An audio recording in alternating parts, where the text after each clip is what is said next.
What's up, Drop Pod listeners? You can check out new episodes of the Drop Podcast every Wednesday, wherever you listen to podcasts. You can find all of our content on YouTube at the Drop Golf Podcast and on our socials. That's Instagram and Twitter at the Drop_pod. No matter how you consume us, like, subscribe, rate, review, all that good stuff. Follow and listen along. This episode is brought to you by All County Exteriors. All County Exteriors is a third-generation, premier exterior home remodeling company celebrating over 40 years in business. In a remodeling world where the average remodeling company only survives in business for only 5 years, All County Exteriors has stood the test of time, providing their customers with top-quality roofing, siding, windows, and doors. They service homeowners and builders with anything from small repairs to large additions. All County Exteriors is not just limited to construction. They have a deep passion for giving back to their community and are charitable supporters of the Make-A-Wish Foundation, the American Cancer Society, Rooster Troops, and Parents of Autistic Children. If you have planned to do any exterior remodeling, call the experts at All County Exteriors for a free, no-obligation estimate for your project. Just call 732-370-2780 or email them at info@allcountyonline.com. That's 732-370-2780 for All County Exteriors for all your remodeling needs.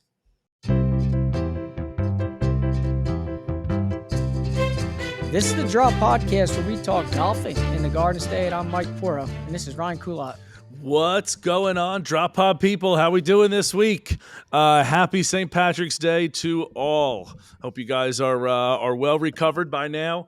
But St. Patty's Day and a weekend can be dangerous. I mean, Sunday is the least of the dangerous days, but still, nonetheless, I'm sure we had a lot of people out of work on Monday, and you know. Hopefully we're well recovered by now. You know, got the Whoop scores up, the Pedialyte drank. You know, back to recovery there. We got a big week this week. This week's guest is the director of the New Jersey Golf Foundation, Chris Hunt. The New Jersey Golf Foundation is the charity arm of the NJPGA. Chris is a New Jersey guy, born and bred New Jersey. He's been with the NJPGA since the 90s. He did a college internship there and has stayed on, started the foundation. He is as entrenched in New Jersey golf as anyone can possibly be. So he's been doing it for decades now, and we have a great chat with Chris. So stay tuned to that on the back half of the show here. Right. Let me quickly, before you get into this week's schedule, kind of touch on this real quick. I do want to shout out, make a quick little one here to Joe DiGiacomo. He recorded his first ever hole-in-one. He's a follower. He's a listener of the show. He just started playing golf in July, and he actually DM'd us asking, should he feel guilty that he actually made a hole-in-one knowing that he just started playing? And I said, yes. I said, absolutely not. Yes. I said, you should feel guilty. No way. I said, you should be rubbing that in people's faces because the odds of that happening are always slim to none. So the fact that he got it done, just started playing, I wanted to give him a little shout out here before we get going. Joe, congrats. That is big. Yes, you should feel guilty. Don't listen to Mike. What do you got? 1,000 swings under your belt? There's people that have millions of swings under their belts and don't have a hole-in-one. That's actually an interesting question, Mike. How many swings in golf do you think you have in your life? How many golf swings do you have? Okay, well, get rid of like the over par part, but like in a year, how many swings are you swinging, you think? I think that's an interesting. We're going to come back to that because we got schedule and we got podcast stuff to do, but that's something that let's chat about that another time. But certainly an interesting question. But yeah, Joe, congrats. That's big news.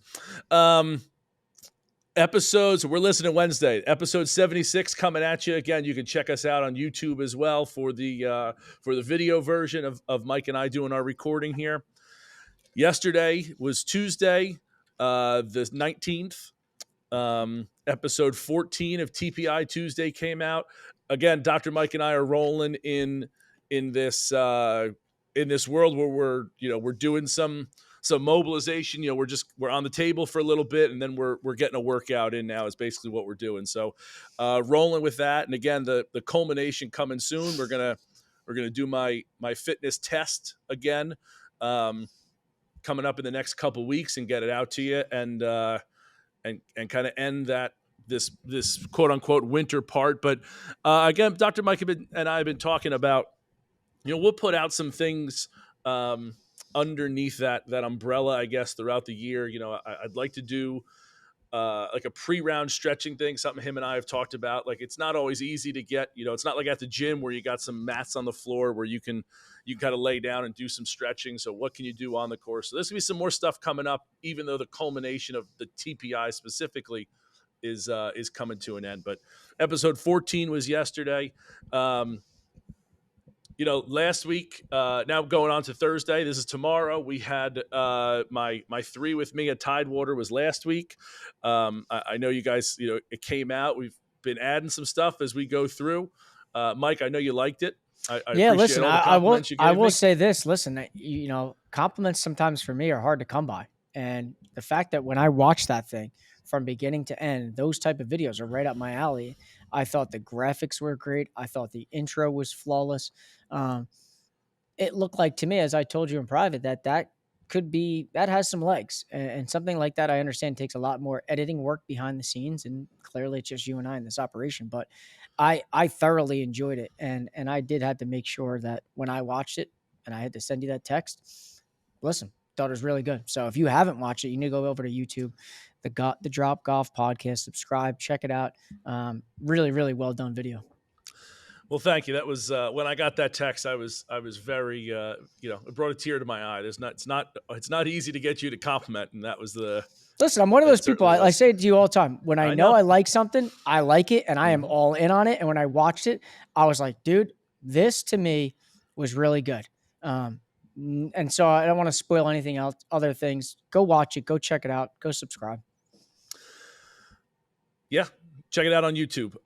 We're going to come out, Thursdays is kind of my day. Mike's is on Mondays. So now that we're kind of getting into the golf season here, posting is coming up on April 1st. So we got some days coming up. So we're going to take, I guess there's a little couple week hiatus here before we can get some stuff coming to you. But it's on the horizon. So that's while we ended that kind of winter series, I guess we got more coming for you. So make sure you stay tuned. Also, big day tomorrow. With the March Madness, we have our Final Four on the Fairway Faceoff coming tomorrow. So, Mike, I know that's a big part of today's episodes. We're going to get into that, but make sure you check out the Instagram tomorrow. Noon is voting on our Instagram stories. You can vote 11 a.m. 11 a.m. 11 a.m. Sorry, 11 a.m. Is going to be the. On the stories is where you can go vote. So make sure you head over there and vote for the Final Four. We got 4 great ones. So again, we're going to get more into that in just a few minutes while we got a couple more housekeeping things. That's the end of the schedule. I did just want to shout out this Monday, June 24th is the Tunnels to Tower golf outing that I did want to give a shout out to. Something near and dear to really everybody, particularly me, but hopefully all of us here in the New York, New Jersey area have an affliction or affiliation or some kind of connection with the September 11th attacks, and the Tunnels to Tower is a great organization that has grown even more so. It is giving money, funds, help in a number of different ways to catastrophically wounded service people. So it's now outside of the military. It's into the police, fire. Anybody that gets catastrophically wounded is open for it. There's a number of great opportunities, and it even extends past the military and their families. So they do a great job. But their golf outing is June 24th. There are a few spots available, I believe, but they're definitely running out. I mean, it's March and they're already filled just about. So there's 2 shotgun starts at Eagle Oaks and a shotgun start at Deal. So there's 500 something golfers between the times, and it's a big day. It really is. They do a great job. So if you're interested in donating or interested in getting involved, or even just interested in, you don't want to golf, but you want to go to the dinner, check out the Tunnels to Tower. It's a great opportunity to get involved in some charity work. So that's coming up in June. did also want to give a shout out to this week, Chris, Ryan, and Max are all in the field at the Valspar Championship. Again, we've moved over to the East Coast. It's in Palm City, Florida. Take me down to the Paradise City. That's where I was going with there. So best of luck to those guys. Again, I know they've had a couple weeks off with the players here, and I'm sure they're itching to get back and make some cuts, make some money, and again, play some good golf. So best of luck, guys. We're rooting for you here up in New Jersey. Enjoy that Florida weather, as we don't have Florida weather yet. All right, Mike. I think we got. Let's go March Madness first. Okay, let's do it. Let's go. I know you're itching to get to it. Let's do that first. All right. So what I'm going to do is I'm going to share my screen here, Okay. similar to what we did last week. I did take I did make sure I updated it so you can actually see who is where in this whole thing as well. So I'm going to share my screen right here. Share screen. This is great audio right now. Oh, yeah. So how's that look to you on your end? That looks great. That looks good? Yeah, I think that's good. Okay. If you need me to fix it, let me know. No, I think that's as good as we can get it, right? I mean, again, for those that are listening to this, you're not able to see it. You can head over to the YouTube channel if you want to get the actual bracket and get a better look. But as we're now down to 4 teams, I think it's a little bit easier for me to see it, even without it. But I like that we're showing it. So yeah. So obviously the first matchup was Ballyowen versus Wild Turkey. 2 very, very highly thought about, highly spoken about golf courses up there in Crystal Springs, and some people even say that's the 1-2 up there. I do want to let the audience know about this. Oh, Mike, I'm going to interrupt you real quick as I just take a sip of my water. I'm drinking my water out of my Ballyowen mug. Typical. Last week you had the hat on. This week you got the mug. You got it all. The hat was intentional. This week the water is free unintentional. ads. No free ads for Crystal Springs. But so those 2 courses. I mean, people talk about that being 1-2 up there, and Wild Turkeys for some people is a better golf course to some. I do know some audience members ask me like, well, how's Crystal Springs? How is that not or in the same realm? And obviously, when you're making a draft, every name ends up in a different spot. You see it right now with March Madness as to why some teams are 7s and they should be 10s or 8s or 9s, whatever the case is. But just like anything, listen, I'm not even going to get into the numbers because I think they kind of speak for themselves in terms of how many people viewed it, how many people voted for it. Again, I say it every week, and I'm consistently impressed with the turnout. It just overwhelms me with how many people actually enjoy this, and as much as we do. So here we go. And what I thought was a huge matchup, Ballyowen, Wild Turkey, 2 great golf courses, but it wasn't close at all for the audience. The audience kind of just had their opinion. They rolled with it. Ballyowen absolutely manhandles Wild Turkey, 72% to 28%. Oof. It wasn't even close. I can't tell you how many times I would go back to see if Wild Turkey's making a little bit of a run, but it was Ballyowen. It was just nonstop. 9-1. It felt like at times every time I looked over, it was like 9 votes for Ballyowen before I even got one of Wild Turkey. So Ballyowen, and I don't think there's any argument in terms of all the courses that we haven't played in our Fairway Faceoff here that should be in the Final Four. They're one of them. So Ballyowen moves on to this side, top of the bracket in the Final Four. And on the bottom side, it was a little closer than I thought. I kind of didn't know where we were going to go. I just know in terms of density, the population is in northern Jersey, and Harbor Pines, if we don't know, is down in South Jersey. And Crystal Springs won that 63% to 37%. You kind of had a gut feeling the way they come out and vote that they'd be able to do that. So, Crystal Springs dominates there.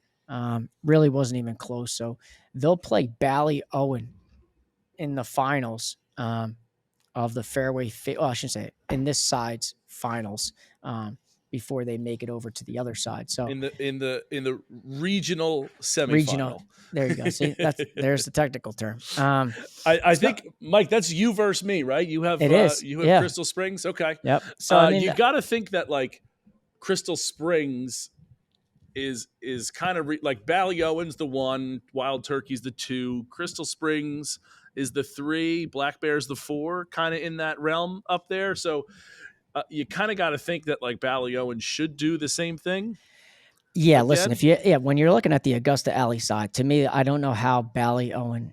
Listen, I know we say seeds really don't matter, but in this case, it kind of just shows that the number one seed has been flexing its muscles all the way through so far. And I guess similar to what Wild Turkey was, I thought it'd be a closer matchup because I thought Wild Turkey is another great golf course, but the audience clearly thought otherwise. Yeah. I'm kind of projecting ahead, but I'm going to say that Ballyowen probably manhandles Crystal Springs too. I truly do. Yeah. Yeah. So. Again, it's mine, so obviously I'm rooting for it, but I'd be shocked if it's not Ballyowen moving on. So Yeah. So I mean that's kind of how that side looks. Now when I zoom in on the other side here, let me see if hopefully I can get this screen.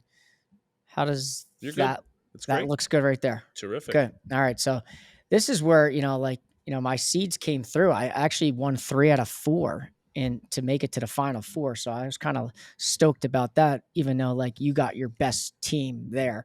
But this is when things I thought again would be interesting with Hominy Hill, huge following, just people love it. Again, speaks for itself playing Architects.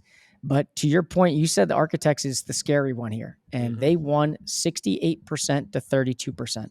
Again, it wasn't really that close. Architects, I say this in a kind way. I've been trying like hell to connect with anybody at Architects. I've been met with radio silence. So it's not even like me behind the scenes pitching the fairway Faceoff to them about who we are, what we do. It's nobody. This is strictly the audience, the followers, the listeners that are making this happen because it's not me. I've tried. I'm just continue to get shut out. Well, again, Hominy is fantastic. Being that I've played both, it's been a year since I've played Architects, though. It's a tough one for me. Hominy is great, but there's something really cool about the Architects. And if you're a golf course guy that like wants to check out golf courses or is interested in golf course architecture or like why they place bunkers here or the shapes of bunkers or why greens are this way or anything like that, I think Architects is just golf porn for you is all it is, because it's all of, in case anyone doesn't know Architects, it's different architects famous holes, and it's really like a golf nerd's paradise as far as that goes. Yeah, I mean, and they keep showing up. I mean, right? And that, I don't even have an explanation as to the why. I don't. Yeah, it's strange that that so many people are popping out for it. Yeah, and the surprising thing about Architects is there is someone who handles their social media that's active. They post things, they like things. I just can't get anybody to respond. So again, a little SOS. Anybody knows anybody over there at Architects, we'd love to connect. So yeah. So Architects, listen, they move on to the final 4, and I think dating back all the way to the beginning of this, I thought this might have been one that kind of may slide its way all the way through, and they did. And then the bottom is where things got hot. This got hot. I can't tell you how many times this poll alone was shared. It was between players of the courses that loved it, between general managers of the courses shared it. The town Neshanic jumped in again and shared it. Like Skyway's handle shared it. Like this thing had to have been shared maybe 15 to 20 times, which is insane when you think about like one post to our story getting shared that many times. But this one did. And this was as close can come.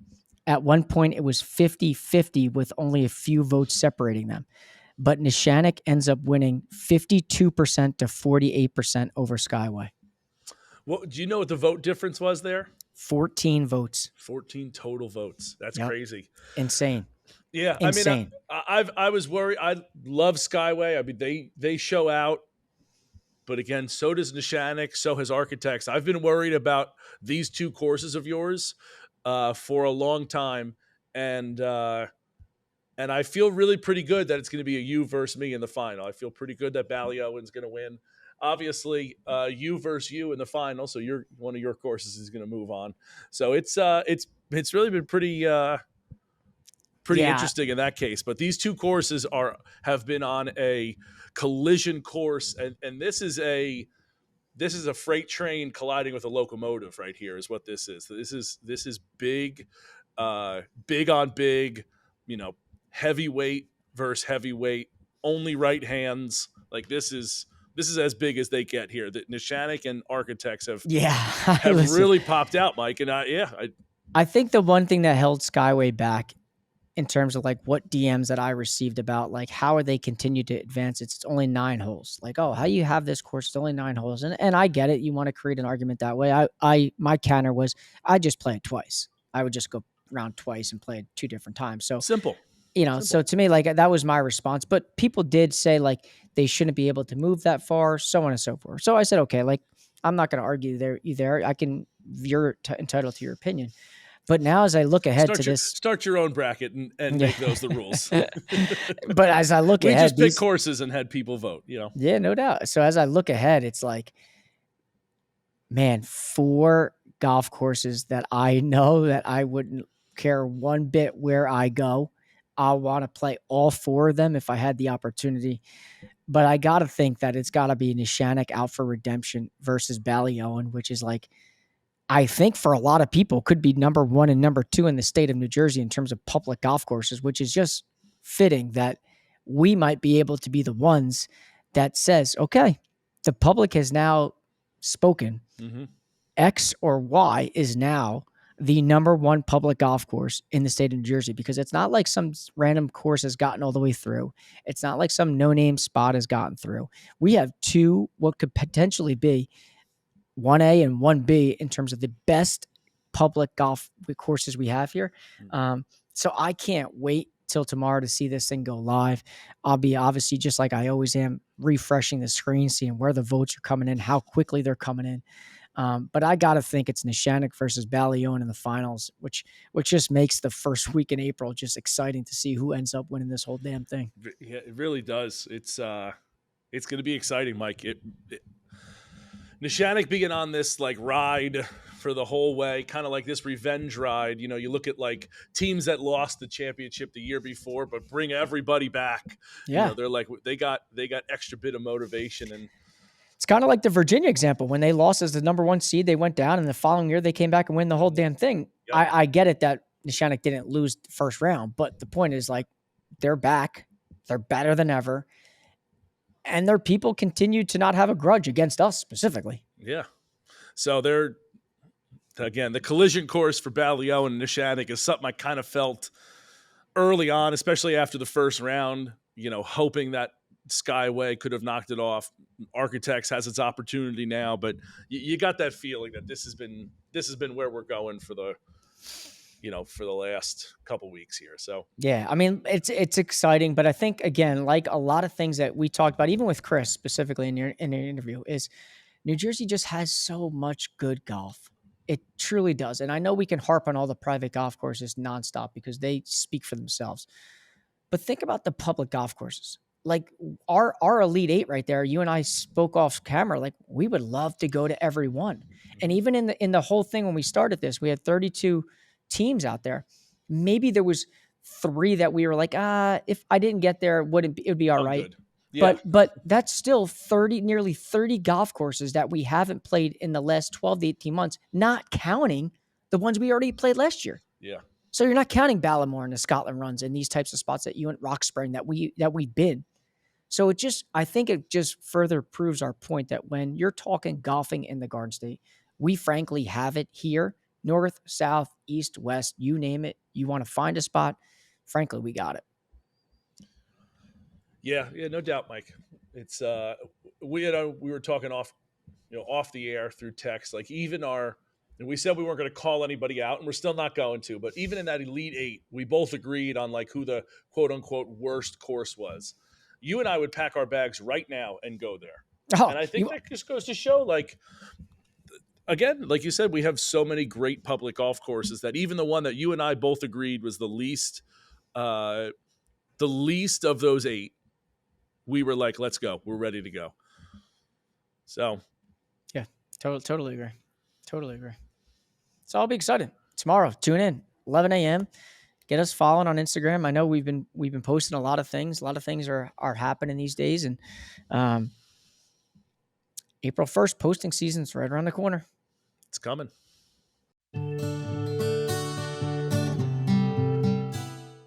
George Wall Ford in Red Bank, New Jersey is family owned and operated, proudly serving New Jersey residents with superior customer service since 1960. Rye, share your story about your experience there. Mike, I went on a tangent in one of our episodes previously about it, but I can't say enough good things about George Wall Ford. I needed a new car. I had an old. I loved the brand that I had. I loved, it was an SUV, but had 165,000 miles on it. It was just time, So I hopped on over to George Wall Ford. I saw our guy Jerry, and Jerry and his team were awesome. I mean, from stem to stern, they're there. They're helping. They're knowledgeable. They have so many cars on the lot that you can go in and say, hey, I want a sunroof, a navigation. I want this kind of rims on it. I want this kind of this, that, and the other thing. There's a great chance that they have that car with all your specs, the color, all that thing. Me, I didn't particularly care. I just I was like, hey, I want to be high up in the car, right? I need an SUV. I'm a big guy. I got a dog. I got golf clubs. I got beach chairs in the summer. I need something that's a little more rugged, a little more. Again, I like to be higher in my car.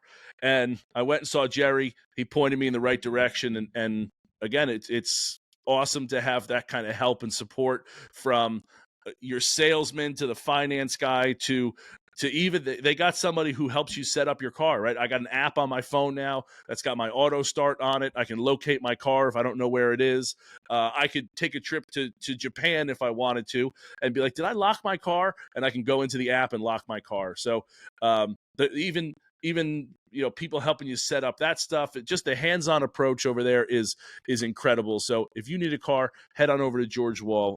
And go ask for Jerry. They were awesome there. Again, stem to stern from everybody. I can't say enough good things about it. It was an unbelievable experience. So to Ryan's point, there isn't a better place to shop for a brand new car. Just call 732-704-1932 and ask for Jeremy Wall. George Wall Ford in Red Bank for all your car buying needs.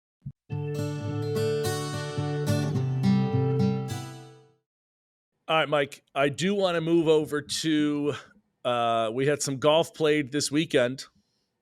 Little tournament called the Players Championship. I don't know where I want to start. So many things.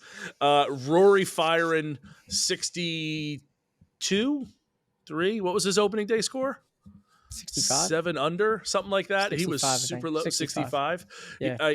Super low on day one. Was just exciting to get the tournament kicked off, right? Like Rory's here. He's gonna be at the top of the leaderboard. He's gonna be in contention. It just brings a little more juice when a guy like Rory is in it, right?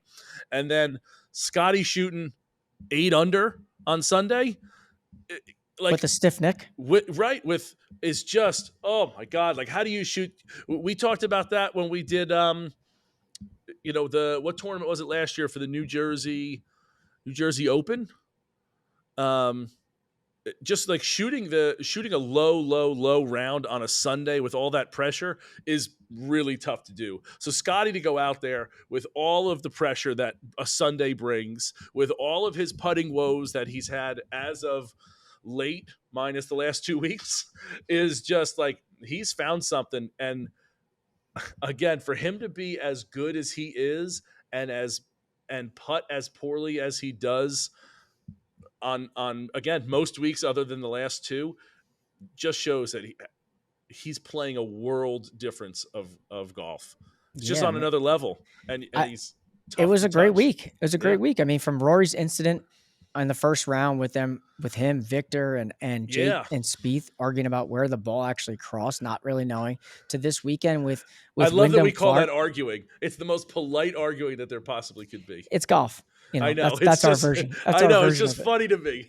Well, I mean, listen, I think that's when golf can be tough because I'm playing for a lot of money. And if I don't think you cross in a certain spot, like that awkward, difficult conversation sometimes are hard to have. And to me, that's kind of like where it's like weird in a sense, because Victor thought something, Jordan had to chime in, Rory was adamant about what happened.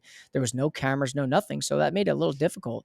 And then as you got to the weekend, like, you saw Wyndham, kind of stepping weirdly around where he was dropping it there on Sunday in terms of the I'm drawing a blank here on the word, but the sprinkler head, where he was dropping it. He kind of was stepping before he dropped it, was kind of like awkward.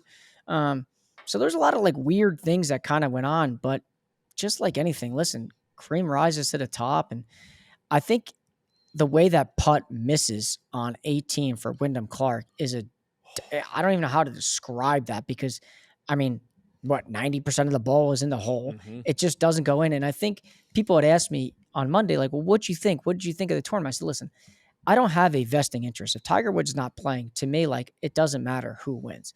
But when I watched that, all I cared for was just get me to a playoff. The golf right now is so good. Wyndham Clark is playing so well. Scotty's putting on a whole other world. Like, seeing Brian Harmon's name mixed up there, Hideki Matsuyama, we got, Matt Fitzpatrick, all these named guys. To me, this was like, it's about time we got to see what the PGA Tour has in its back pocket when all these guys play really well. The only missing piece for me in this whole tournament, as I texted yesterday, was I wish I could have saw Rahm and Cam Smith and DJ and Brooks out there with them.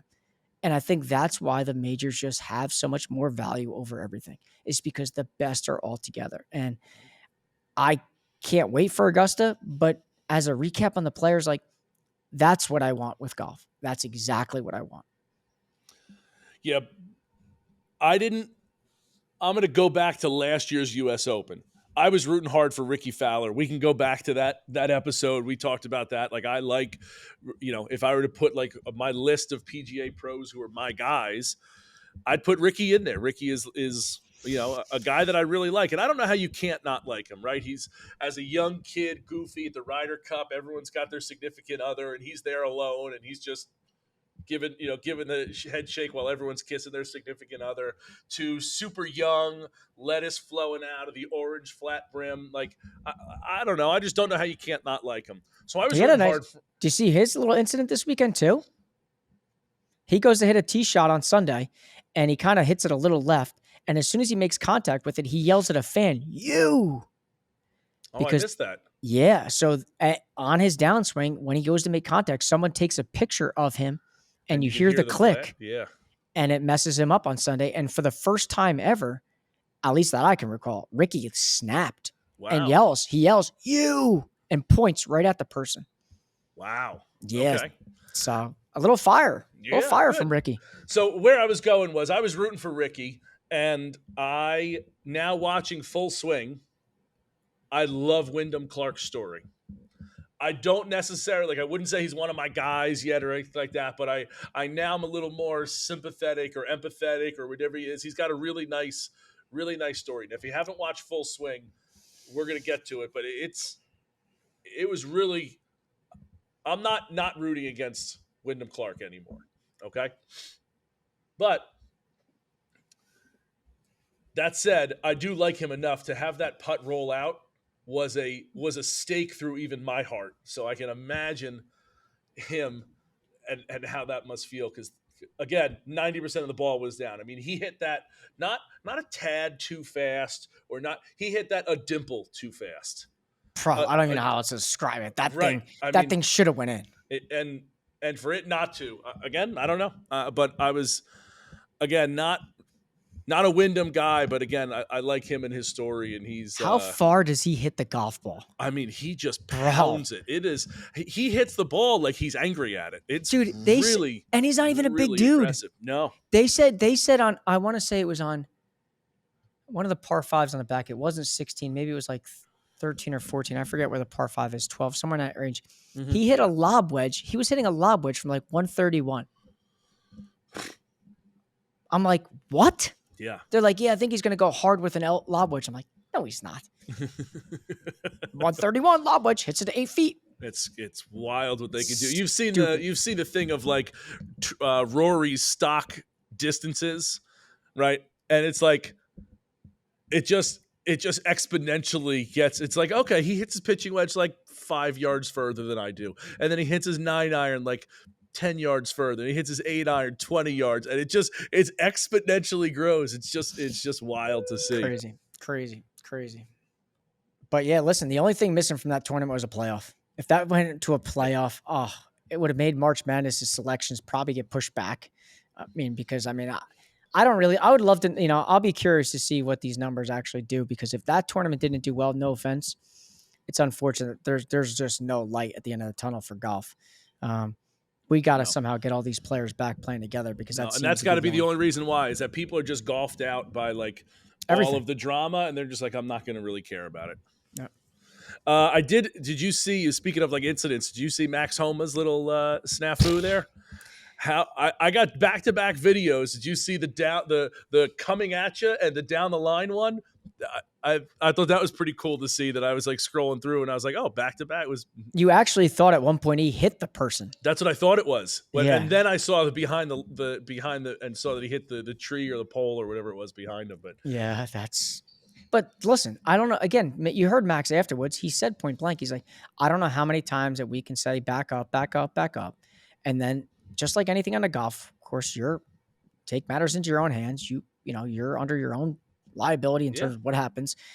You want to stand there. That's fine. These guys are not robots. They don't hit every single one, even though it looks like they hit everyone so perfect.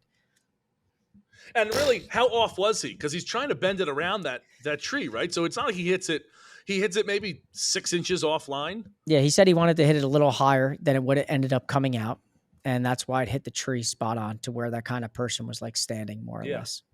So crazy. It was pretty wild. But to his point, those people are standing there. I mean, they were literally underneath where he was swinging. So, I don't know, not enough marshals, not enough people listening. It's not enough people. Common sense. Right. This guy has a weapon. He's got a club and a ball, and he's got a weapon in his hands. Yeah, it's uncontrollable. So yeah, that was great. It was a good week for golf. But I will say this: as you look ahead to the Augusta, it's hard to not think that if Scotty putts the way he's putting, I mean, you tell me who you're looking ahead to April. It's like, I mean, he's won it before. He knows how to get the ball in the hole now.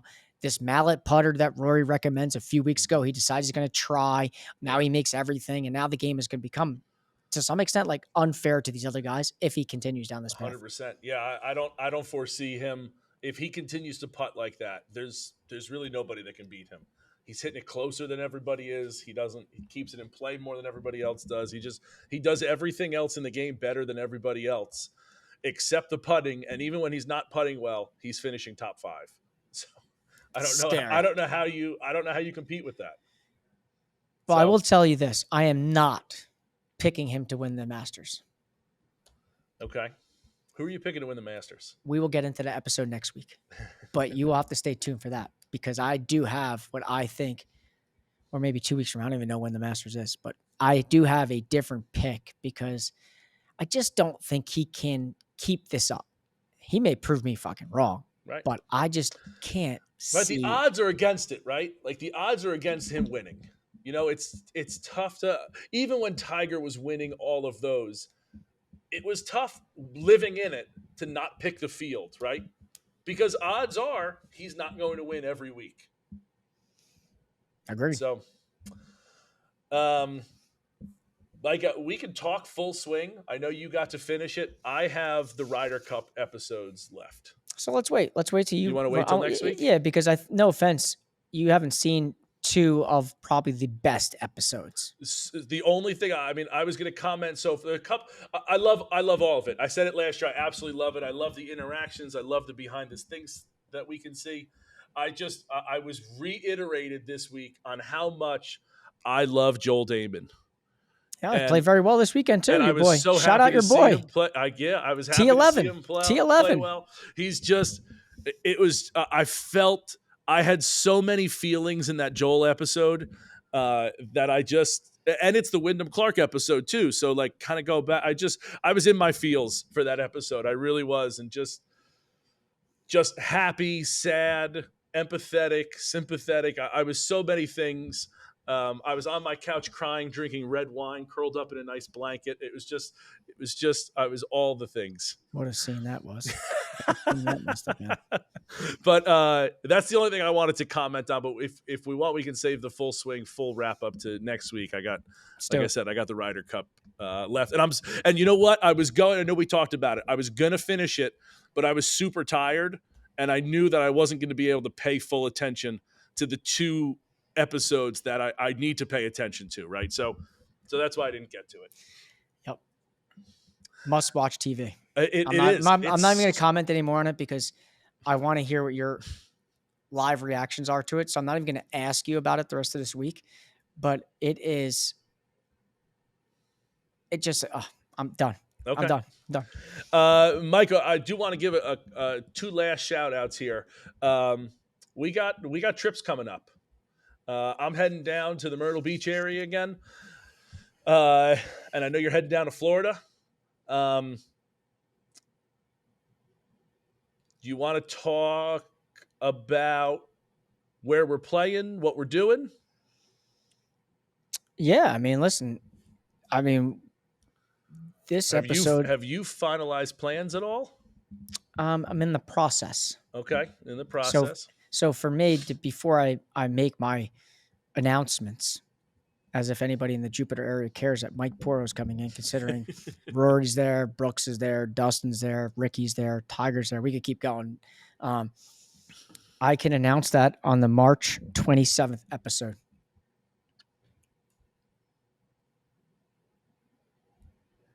Oh, there wasn't more to that. Nope, that was it. I thought you were saying I can announce on the March 27th episode, and I thought there was more coming, but nope, that's it. Okay. Yeah, I'm pretty much finalized, but I'll tell you what, I'll save mine for next week as well. How about that? Love it. But as I will say, anybody that's got anything for Mike and I, place to visit, round of golf, anything, let us know. I'm heading to the Myrtle Beach area. Mike's heading to the Jupiter, Florida area. So hit us up again. You got something? We're trying to work on some things, and then when we come back, things will be coming out as we go. Because again, like I said, we got some golf that we're playing, and we'll have some things in the kitty there, as they like to say. Mike, that's all I got for today. You got anything else you want to chat about? All good. Oh, no bubbles. That was sad. Nope. That's what I was going for. All right. We're going to send you to our interview now with Chris Hunt. Again, the director of the New Jersey PGA Foundation. Again, as New Jersey golf as it gets. So make sure you stick around. Here's our interview with Chris. Enjoy.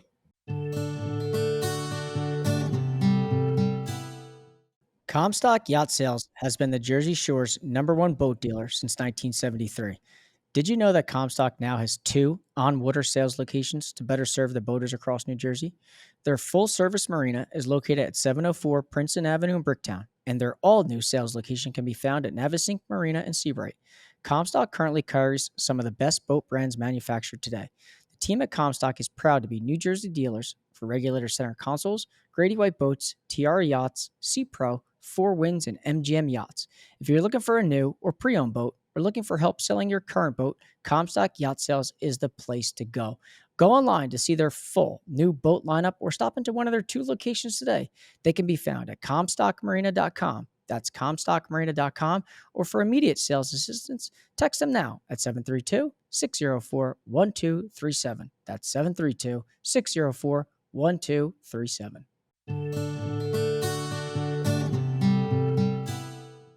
So today's guest, I think when you're talking golfing in the Garden State, who better to have on here than the executive director of the New Jersey Golf Foundation? Today's guest is Chris Hunt. Chris, thanks so much for coming on today's show. My pleasure, Mike. Ryan, thanks for having me. Yeah, for sure. Listen, I think when you're talking golfing in the Garden State, this foundation that you guys have within, our section of the New Jersey PGA, it does so much. And I know there's there's a huge point of emphasis on three, what you like to call pillars of your organization. But before we even get into that, why don't you give the audience a little bit of background about you, Chris, like where you came from, how you got into the game, and what kind of led you to this path compared to some others? Sure. So born and raised in New Jersey. I live in southern New Jersey, Lumberton. It's about 15, 17 miles east of Philadelphia. And I just grew up playing all sports really but golf. I got into golf when I was about 13 after my promising MLB baseball career. I threw my arm out. I wish Tommy John or everybody knew what it was back then, but that led me into probably just hitting some golf balls with my dad because I had to take a season off of baseball and just going out into a field. My dad was not a golfer. He didn't start playing until he was in the service, stationed at Fort Dix. Left college, went into the Army, and just started to play, in his early 20s. And we went out into a field, and I had one club. I was left-handed because I batted left-handed, even though threw right-handed. And I had a 4-iron that was cut down, and that's all I hit was a little 4-iron. And it's a tough club to start with, pal. Yeah, too small for me. My dad had no idea what he was doing. So that turned into going into high school, and he said, I played other sports. So he's like, in the spring, what do you want to do? Do you want to DH in high school? Because I couldn't throw anymore. It really hurt. So I said, let me just go out for the golf team. Made the golf team. Really played my first round of golf the summer before high school. Made the golf team. Probably back then they held, a lot more people made the team than they do now. This is before the budget cuts and everything that, as you well know, there aren't usually 20 kids on a golf team anymore for high school. Started playing and sort of just kind of fell in love with it. And it was something my dad and I did. So that probably was the bond that started me down that line. Fast forward, not knowing what I wanted to do in college, I ended up going to Burlington County Community College for a year. To figure out kind of what I wanted to do. Played, and that led me into, we made nationals as a team. So our team, within the community college world in New Jersey, there's 2 divisions. We made the national championship as a team, and it was in Bryan Park Golf Course, 36-hole facility in Greensboro, North Carolina. And when I was down there, I won the state championship in New Jersey. So when you go to nationals, you play in a tournament of champions the round before the actual tournament starts. So every winner of every state gets together and plays. And I was paired with 2 kids, one from Virginia and one from Michigan. And there was a coach following one of those 2 players around, recruiting them. After the round, came up to me and said, "Hey, you played really well. I like your demeanor. You had a good time out there.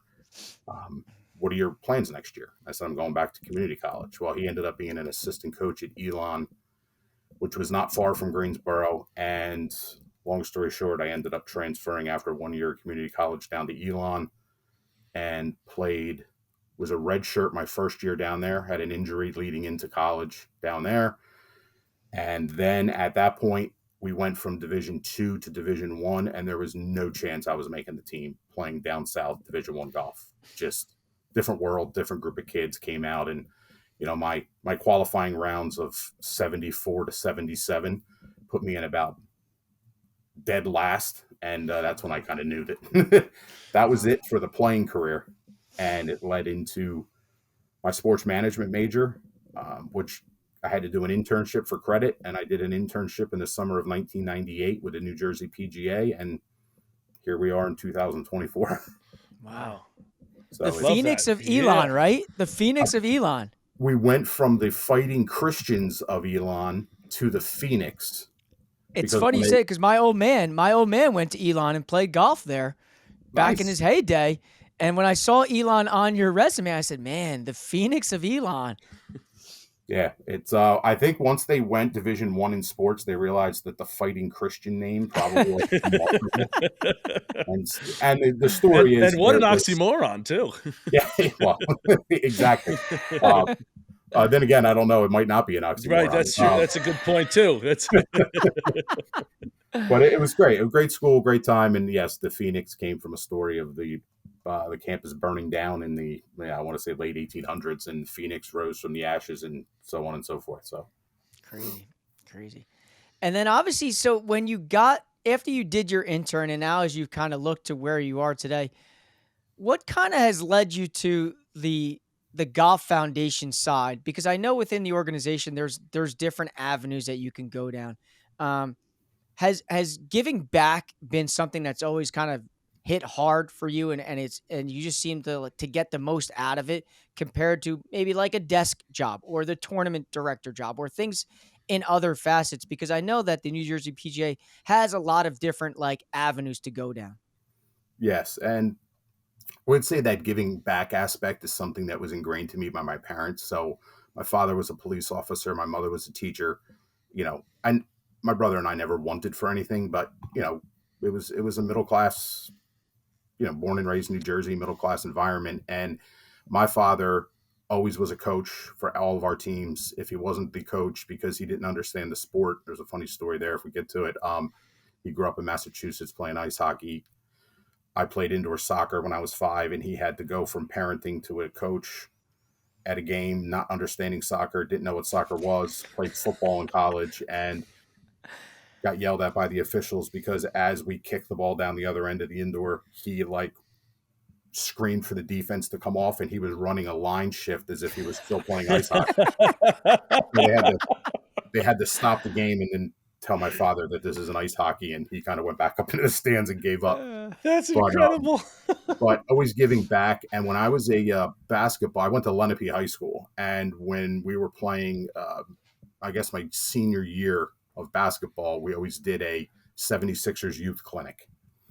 And they took the varsity players and got divided up into different groups. And I had a younger group, and I had a group of special needs players was who I was kind of just doled out to and said, go help them. And they were with Special Olympics. And just at that point, the feedback I got from working with those younger kids, just something stuck with me. So when fast forward into the New Jersey PGA world, we started our foundation. The New Jersey Golf Foundation is the charitable arm in 2004. And we had already had a relationship with Special Olympics New Jersey. Our charity clam bake tournament is one of our majors for our section. Mm-hmm. And in fact, this year it'll be back down at Hollywood in May. And there was always a charitable component. The tournament has had many names, the Dodge, the Nissan, but there was always a charitable component of giving back through that tournament. And when we created our foundation as a youth-based golf foundation in 2004, one of the things we always donated to right away was Special Olympics New Jersey and their golf program.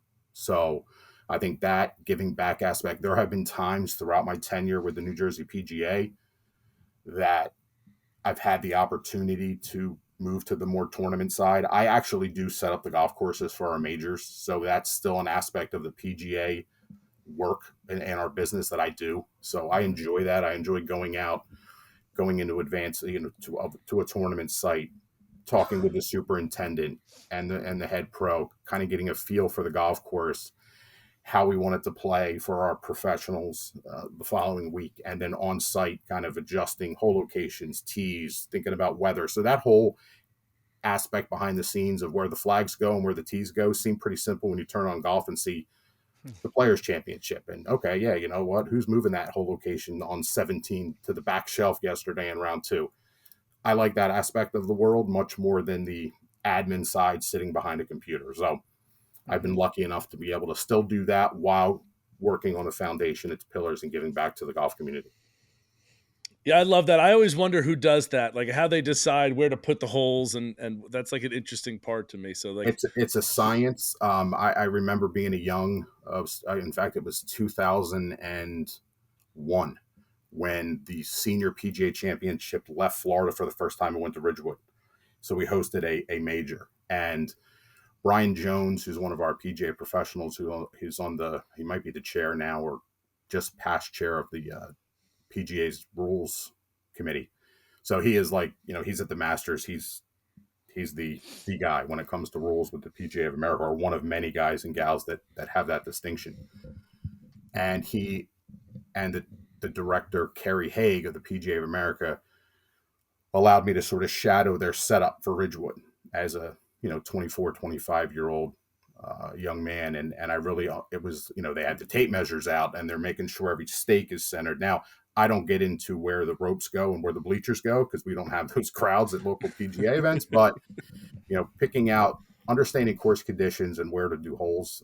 It's a thankless job. When you do your job well, nobody really recognizes it, and that's fine. And when you don't do your job well and there's a whole location that's a problem or there's some sort of setup issue, you will hear about it. No doubt. Right. And then obviously within the 3 pillars, I know that special needs is one of them, but I also know that you guys focus heavily on like the youth and the military as well. And this obviously being like your 20th anniversary of the New Jersey Golf Foundation, like talk a little bit about how you incorporate the military, the youth, and that you can kind of tie all these 3 together. It basically started out as a youth-based golf charity. So the PGA of America and the PGA Tour were getting together to create the first tee right around 2000. And we had a golf in schools program in the New Jersey PGA that we started with our former executive director who hired me, Scott Kemick, and his uncle and my father were partners in the Trenton Police Force. Later in my father's career, my father's older, and my father ran the Mercer County DARE program his last 4 years before he retired.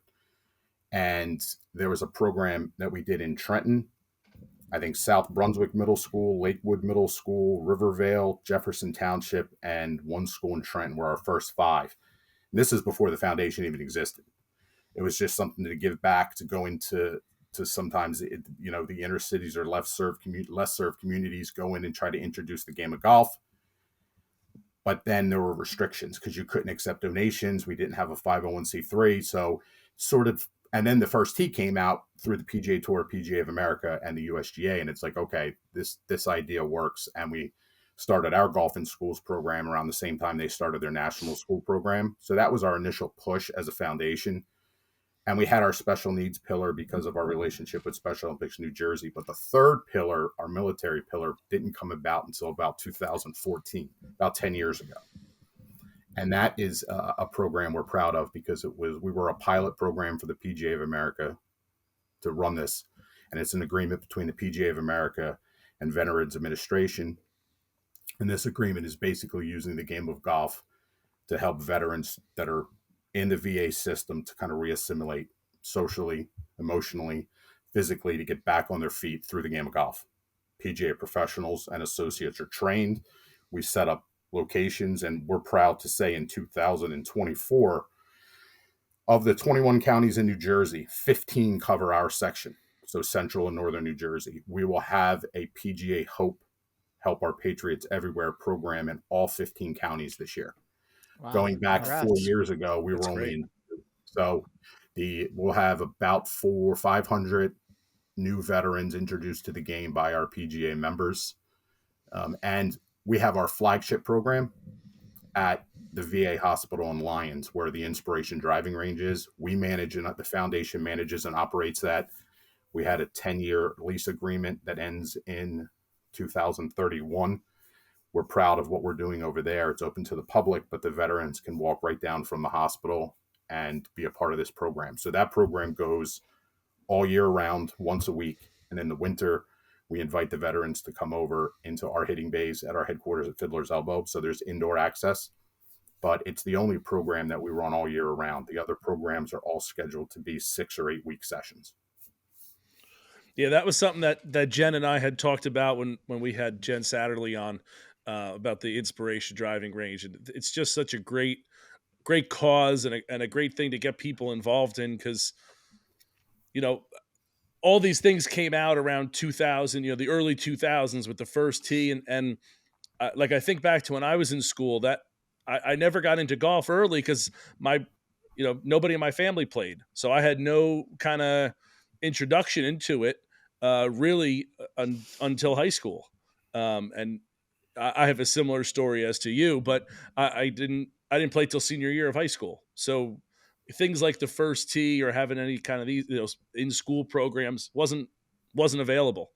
So now that there's more of those, I think it's growing the game. And I think coming now to these, going into the veterans, these guys probably the same thing. If they're there, they didn't have necessarily the access either. So it's a great thing, and it's such a relaxing thing too for whatever their medical needs might be that they might have to be able to stay calm or get out some stuff. I think it's just a wonderful thing. That's the coolest thing I notice when I go to the I'm at the driving range pretty often. It's only 2 exits down on 78, so I'm there, and we have programs that run out of there beyond just PGA Hope. But when you go to a Hope session, you'll see 4 to 6 PGA professionals. Some are veterans. I know Ron Reed was a Green Beret in Vietnam. Jorge Diaz is a veteran. I might be missing a few more, but some aren't, but those are.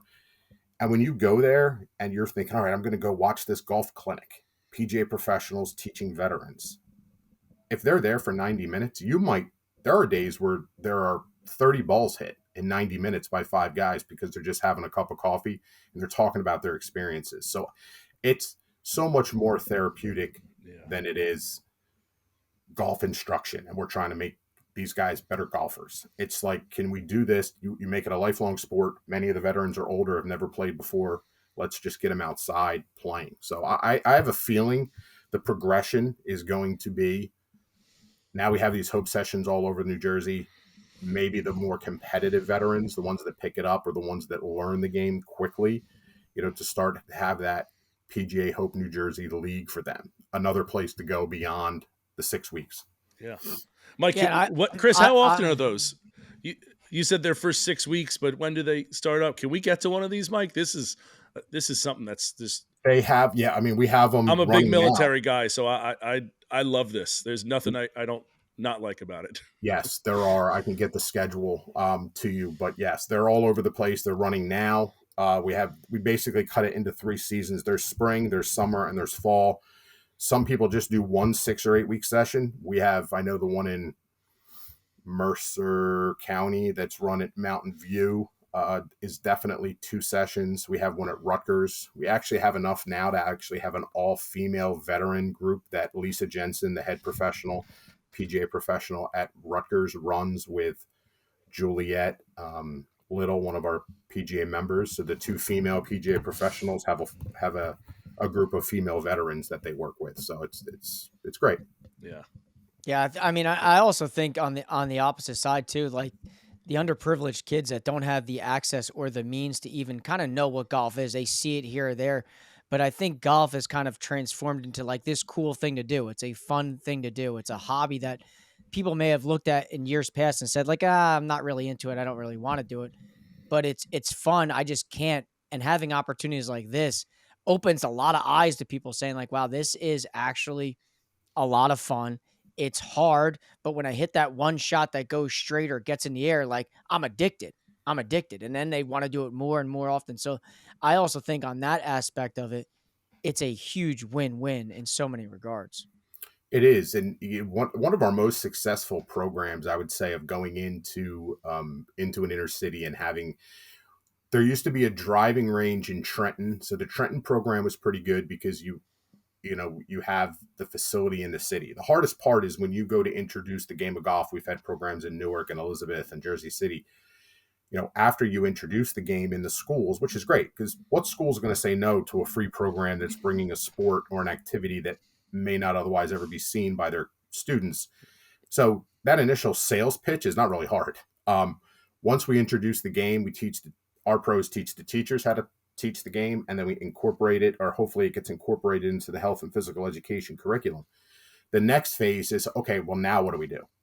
If you're in a school surrounded by concrete and there are no grass fields, there are no open spaces, getting out to a facility is been difficult. And we have a program in Elizabeth at Father English Community Center where they select the kids after school that are going to attend this golf clinic. They have a 3rd floor gymnasium. One of our professionals goes in there, and they actually have a busing system and a community bus that will bring them out. So we're hoping to get them out this spring to a local facility, not far, maybe North Jersey. There's a couple other ones up there by Patterson.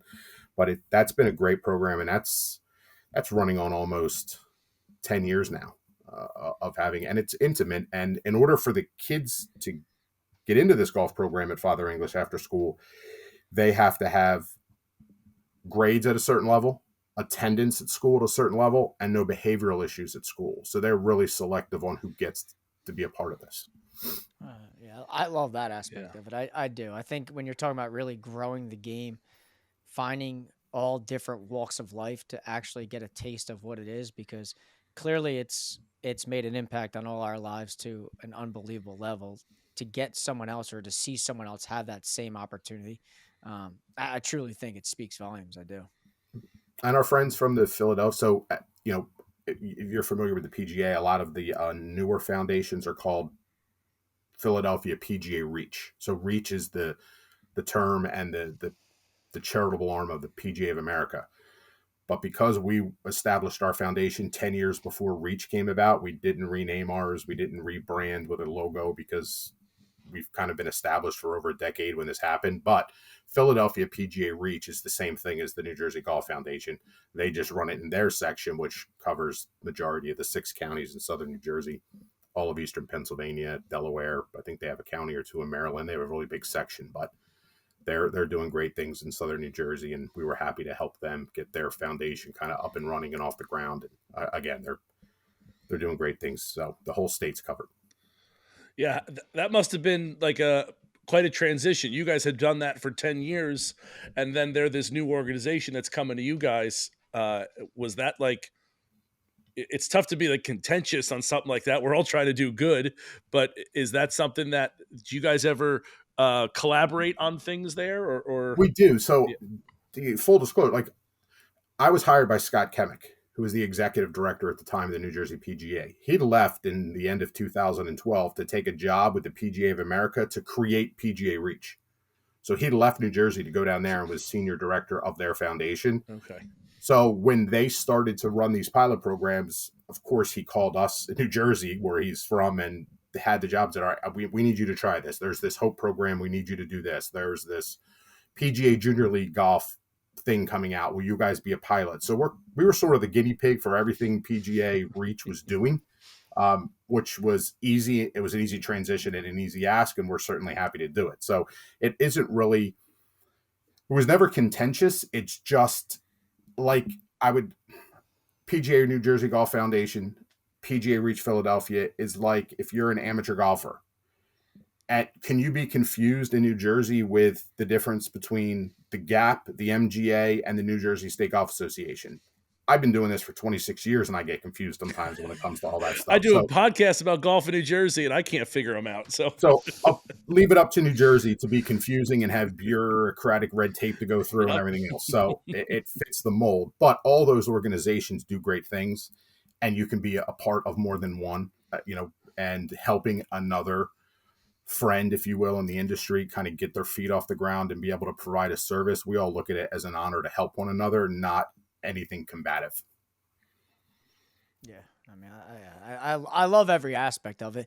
And as you kind of like look ahead to 2024, like with this golf season, kind of getting underway, the weather's starting to turn a little bit. Thank God, because no one hates being colder and in the winter more than me. And for some reason, I'm still here in New Jersey. But what are some things that you're looking forward to this season? Like maybe some events, something you got going on, like from your aspect, when you oversee a lot of this, what are some things that you're looking forward to in 2024?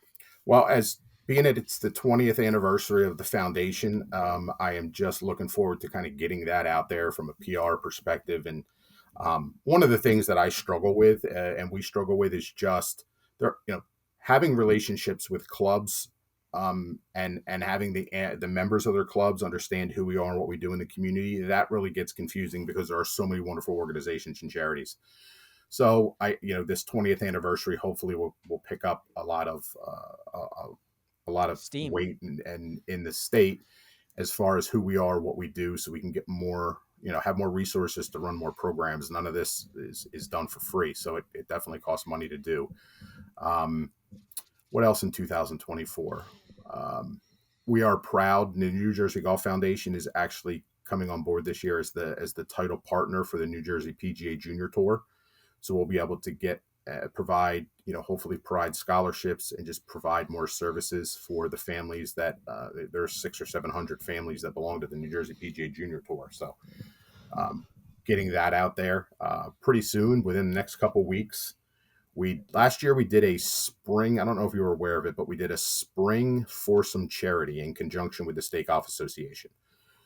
So the Stakeoff Association's charitable cause, which for them is their youth foundation. They have the Caddy Scholarship and the Youth Foundation. We have, being the New Jersey Golf Foundation, our PGA professionals around the state are donating foursomes to their clubs to go into an online auction that the Stakeoff Association will then send to their 50,000 GIN holding members throughout the state. So it's an opportunity for, hey, you know what, if you never had a chance to play Ridgewood, or if you're from Cape May and you don't really travel north of Atlantic City to play golf, you'll be able to play golf at these private clubs all throughout the state. So I'm in the middle right now of gathering the foursomes, if you will, to the launch. We were trying to launch this April 1st, ended on the 15th. We may end up delaying it to be a 2-week auction that runs from the 15th to the 30th of April, but that's coming soon. Last year we raised over $50,000 through this effort, and we're hoping to get 60,000 plus this year. So that'll be pretty neat. And then we will kind of roll into our seasons. We're as you well know, we have great golf courses in New Jersey. So we're looking forward to getting out and having our tournament season. We always kind of kick off the spring from the New Jersey PGA perspective with a 2-day pro at Galloway National, which is one of my favorite courses in New Jersey. And it sort of is the kickoff, 36-hole event, partner team event. We usually have 100 plus PGA professionals from our section that travel down to Atlantic City for 2 days, and it's a kickoff. I'm sure they hate that. Atlantic City and 36 holes at Galloway. That must be brutal for them. It's a good way to get the cobwebs off, and for those guys that don't, for those PGA members that don't spend all winter in Florida playing, a lot of them are just getting the clubs out at Galloway, and then they kind of roll into their season, which we have 4 majors we run, plus the State Open and the Mid Open, so there's really 6 majors our PGA professionals can play in, and some just wonderful venues in New Jersey. So getting ready to kick it off. So speaking of venues, this is always a question I like to ask the guests, especially the ones that are kind of born and bred here in New Jersey that know the area well. If someone was given an opportunity or an invite to go play at a private golf course, now you got to take Pine Valley out of the mix because the opportunity that people get there are slim to none. But if someone was given an opportunity to go play this private golf course, they got to stop what they're doing. They just got to go. Do you got one? Or maybe 2? Yeah. Boy, I'm going to get some text messages when I leave somebody off. Personally, I have a favorite with a little backstory. My first college match, growing up in South Jersey, Trenton was like New York City. I didn't go above Trenton. So when you start talking about golf courses in North Jersey, growing up, not being a golfer really growing up until high school, I had no idea what these courses were. So first match, we go up and we're playing, I think there's 4 colleges because you never really went college against college. It was always kind of get together and play a few. I just know we're driving towards New York City, and I pull up to Ridgewood Country Club. No idea what it was. Have no clue. See the clubhouse, and I'm like, this is a little different than the Golden Pheasant where I grew up on. So I'm like, long story short, one of the greatest days and worst days of my life. I go out and we play. I think, my memory going back, I think we're playing center and east. And my coach comes out to me at one point and he's like, this place is awesome. He's as giddy as I am for being there. He's like, he's a new head coach. He's like, this is awesome. He's like, how you doing? And I'm like, I'm doing all right. He's like, all right. He's like, our team's really playing poorly. Everyone's out here struggling, but we're having fun. I'm like, yeah. He's like, what are you at? I'm like, I think I made even par. And it was like through 13 holes. Well, I shot 80 because once I said I was even par through 13 holes, mental midget, I'm like, you become a basketball player, triple double. I finished second to, I forget if it's David Kwan or Stephen Kwan. I think they were brothers, really good amateur players from Bergen County. Whoever I was playing in the tournament with won it.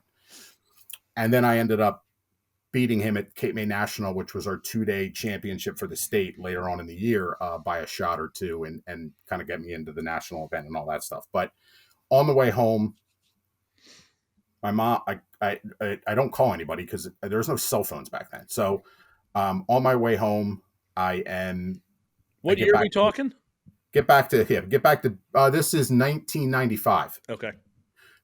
Well, there might have been cell phones, but no. I knew you said 90s. I was trying to figure out, where in the 90s. So this is 95. I get back to the bus gets back to the community college, Burlington County Community College, and everybody on my team and my coaches' cars are there except for mine. So I go to the security office, call my dad. Did you come pick up my car? No. Call my girlfriend. Did you come pick up my car? No. My dad, being a cop, goes, where was your car parked and is there glass on the ground? I'm like, yes. He's like, yeah, your car's stolen. So he comes and picks me up. And on the way home, he's like, how'd you play? Well, I shot 80, finished second. Okay. He's like, mom ran over our dog today. So my mom ran over our dog, who used to chase cars, so it was inevitable.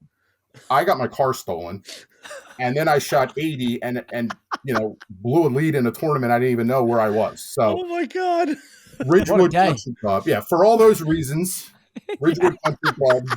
Ridgewood holds a special place in my heart for that reason. A special place in my heart, but when you drive on to the property at Somerset Hills, you get put into a different mindset. Like, favorite golf courses, favorite architects. Like I'm Seth Rayner. I'm a huge Seth Rayner fan. But when you pull up, and Tillinghast, when you pull up at Somerset, you just have a different feeling. It's one of those courses where you could wake up every day and play it, and I don't know if you can get tired of it. And you can't say that about even, I had an opportunity to go play Oakmont, and you just were beat up. You walked away beat up, and you're like, good Lord, people pay a lot of money to get beat up here every day. I don't know if I could do it. And who wants to get their teeth kicked in every day? Yeah. Shinnecock and National, I've been lucky enough to play both kind of right across the street from one another. Shinnecock has that feel like you're going to get beat up. It's great. It's wonderful. It's awesome. But National Golf Links is like, you could play it every day. Yeah. So I would say Somerset Hills kind of has that feeling. Ridgewood's special to me, but there are so many. And then there's the hidden gems, which I think people look at a top 10, top 20, top 50 in the area list, and you start to go through the golf courses.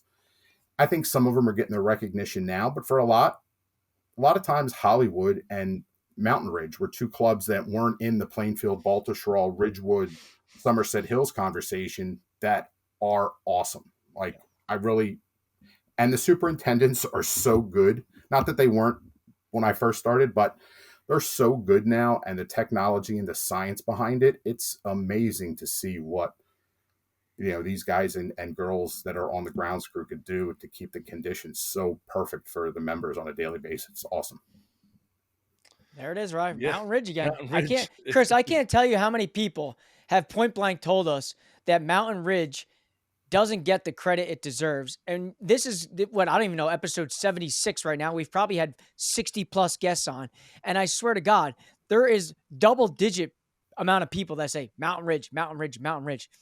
I swear, Ryan, I don't know who it is that I need to contact at Mountain Ridge. Oh yeah, well we can take care of that. Mountain Ridge is awesome. And Essex County Country Club, prior to what Gil Hans is there now, and they're going to open this year with they may have the best back nine in golf as far Essex County. Essex County's back nine is just a test. It's wonderful. It's awesome. So you look at that and you're like, Essex County, Mountain Ridge, they're right next to one another, but there are so many. Hamilton Farm Golf Club. How can you drive onto that property and not be like blown away? Like, just I could come here every day. Like, the clubhouse is like a castle. Well, yeah, it's like a castle. That thing is like, you see that thing from the 18. Didn't you just play there? Didn't you win something? Or I wish that was the case. My didn't you get to the partner final? What did you do? Yeah, we lost in the quarterfinals on the 19th hole. We're coming back though this year, pal. We're coming back. Well, I think you beat one of our trustees. Did you beat Skirkanich? Jack Skirkanich? No, they were on the other side.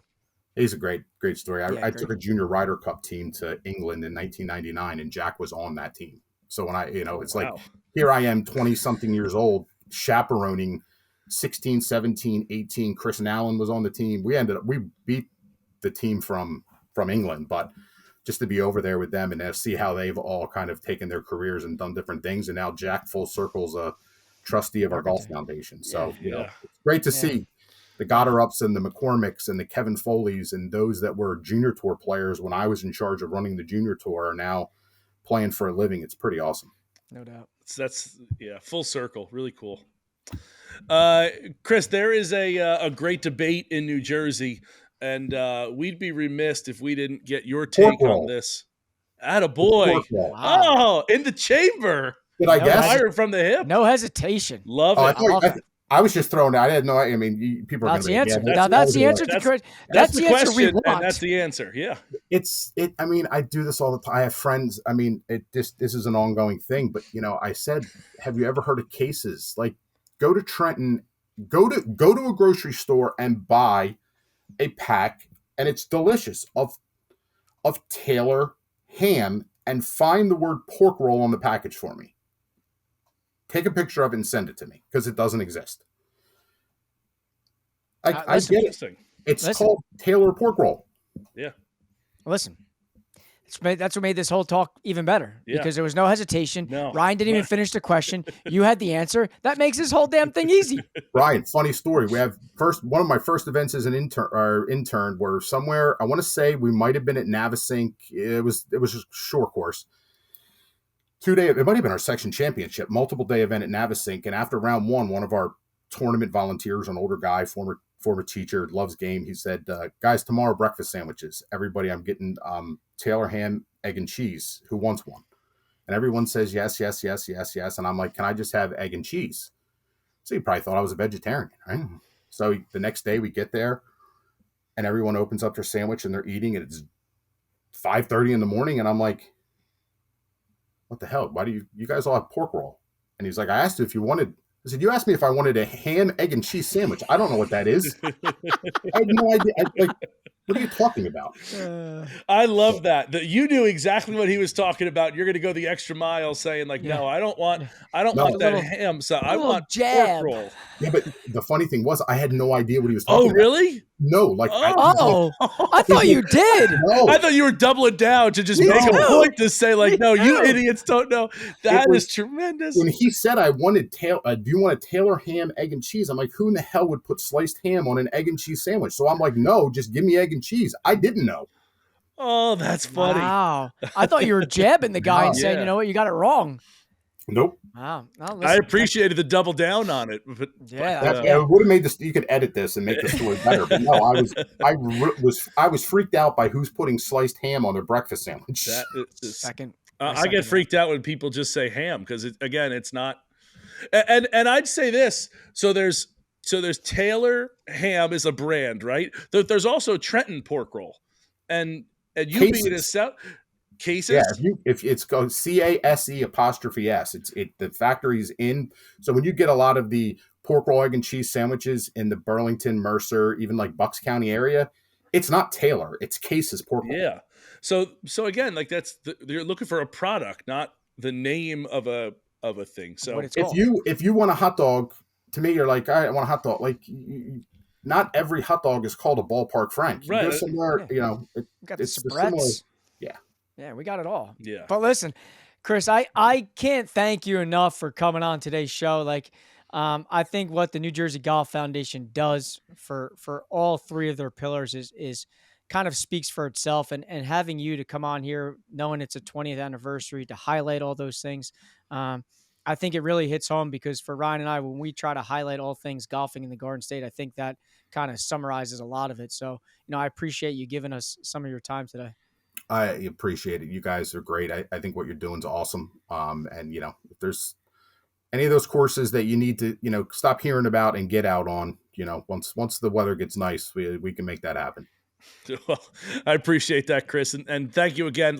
Let's keep in touch, see if we can help each other out. If there's something that we can get to help promote, either let us know or maybe we can try to get to it. But yeah, everything you guys are doing is terrific, and again, appreciate your time as well. So thank you. Thank you, guys.